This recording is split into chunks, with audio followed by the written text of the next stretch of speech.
Bab 3. Tak pernah cukup ketika orang kaya berperilaku gila.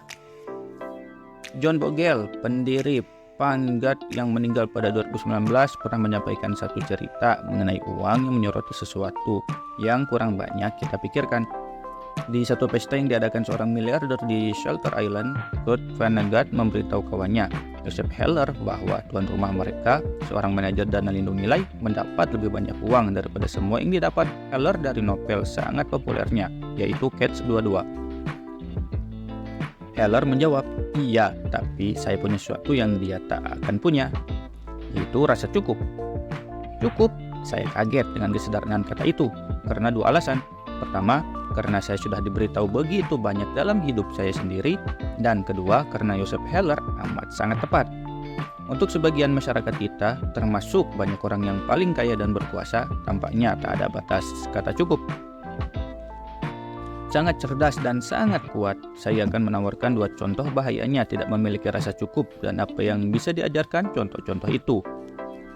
Rajat Gupta lahir di Kolkata dan menjadi yatim piatu pada umur belasan. Orang bicara mengenai segelintir anak yang sejak lahir sudah kaya. Gupta bukan anak semacam itu. Yang dia capai dari awal seperti demikian benar-benar fenomenal. Pada umur pertengahan 40-an, Gupta menjadi CEO McKinsey, perusahaan konsultasi paling bergengsi di dunia. Dia berhenti pada tahun 2007 untuk bekerja di PBB dan World Economic Forum. Dia bermitra dengan Bill Gates untuk kerja filantropi. Dia berada di dewan direksi 5 perusahaan publik. Dari kawasan kumuh, Kolkata, Gupta berubah menjadi salah satu pebisnis paling sukses yang masih hidup sekarang. Keberhasilannya mendatangkan kekayaan besar. Pada 2008, Gupta dilaporkan berharta 100 juta dolar. Jumlah yang tak terbayangkan bagi kebanyakan orang. Keuntungan tahunan 5% dari uang sebanyak itu sama dengan hampir 600 dolar per jam, 24 jam per hari. Dia bisa melakukan apapun yang dia inginkan dalam hidup. Dan yang dia inginkan sepertinya bukan hanya memiliki 100 juta dolar. Rajat Gupta ingin miliaran, sangat ingin. Gupta menjadi salah seorang direktur Goldman Sachs yang dikelilingi beberapa investor terkaya di dunia. Seorang investor ketika menceritakan masa jaya para taipan ekuitas pribadi menjabarkan Gupta sebagai berikut. Saya pikir dia ingin ada di lingkaran itu, lingkaran miliarder. Goldman sepertinya baru untuk level ratusan juta kan? Benar, makanya Gupta mencari pekerjaan sampingan yang hasilnya besar.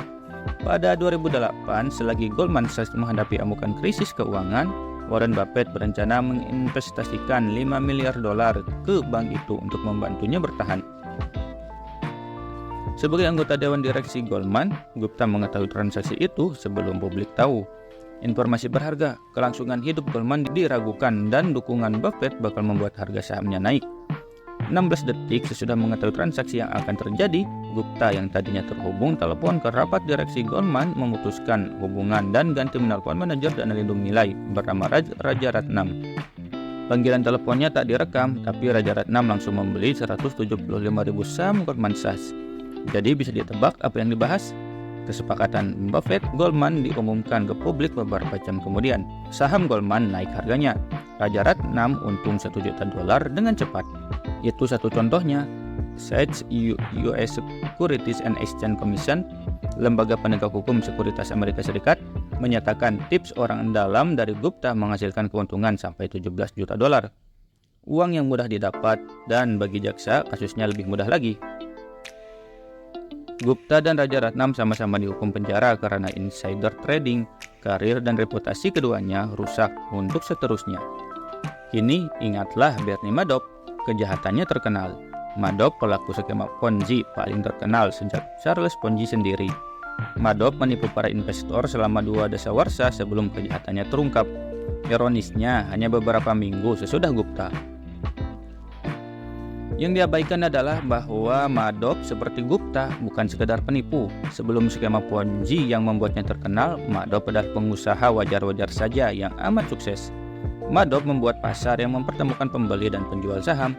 Dia sangat jago melakukan itu. Berikut cara The Wall Street menjabarkan perusahaan pembuat pasar Madoff pada tahun 1992. Dia telah membangun perusahaan sekuritas yang sangat menguntungkan.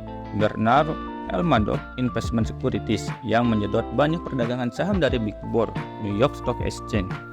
Volume perdagangan rata-rata $740 setiap hari yang dilakukan secara elektronik oleh perusahaan Maddox setara dengan 9% volume New York Stock Exchange.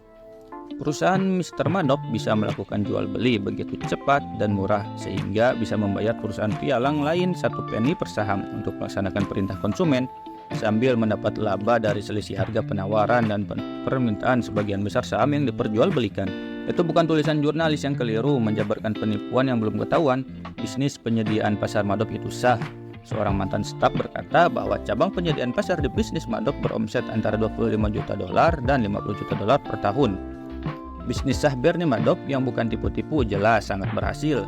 Dia jadi sangat kaya karenanya secara halal. Namun tetap saja Maddox kemudian menipu. Pertanyaan yang kita harus ajukan ke Gupta dan Maddox adalah mengapa orang yang sudah punya ratusan juta dolar masih ingin uang lebih banyak sampai-sampai mengambil risiko untuk mengejar lebih banyak? Kejahatan yang dilakukan orang kepepet itu satu hal. Seorang penipu Nigeria pernah memberitahu The New York Times bahwa dia merasa bersalah karena menyakiti orang lain.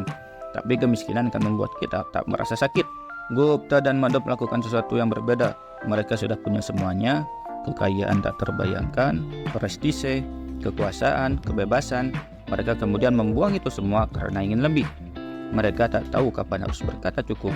Mereka contoh ekstrim, namun ada versi perilaku itu yang tidak kriminal.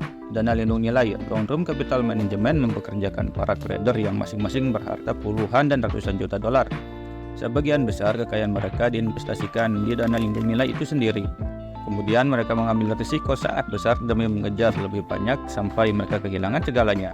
Pada tahun 1998, di tengah pasar bullish terbesar dan ekonomi terkuat dalam sejarah, Warren Buffett belakangan berkata, untuk mencari uang yang mereka tak miliki dan butuhkan, mereka mempertaruhkan apa yang mereka miliki dan butuhkan.